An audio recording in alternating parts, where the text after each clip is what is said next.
ఇచ్చినటువంటి రాజ్యాంగం మీద ప్రమాణం చేసి కేంద్ర హోంశాఖ మంత్రి ఉన్నటువంటి అమిత్ షా గారు ఏదైతే పార్లమెంట్లో అంబేద్కర్ గారిని ఏకవచనంతో అవమానిస్తూ మాట్లాడిన తీరు ఏతుందో దాన్ని నిరసిస్తూ ఈరోజు మా సోదరుడు తెలంగాణ అధ్యక్షుడైనటువంటి రేజర్ రాజేష్ గారు ఏదో కార్యక్రమానికి పిలిపిస్తే వారిని అదేవిధంగా గారిని అక్రమంగా అరెస్ట్ చేయడం జరిగింది. అరెస్టు మేము తీవ్రంగా మానవాళ్ళకి చూపిస్తూ ఉన్నాం.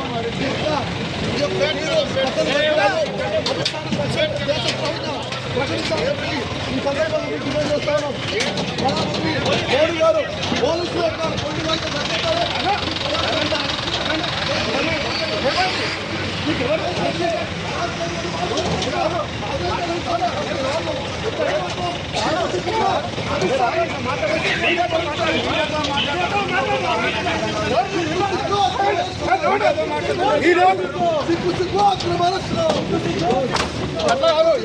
ఎవరో మీరు ఎప్పుడు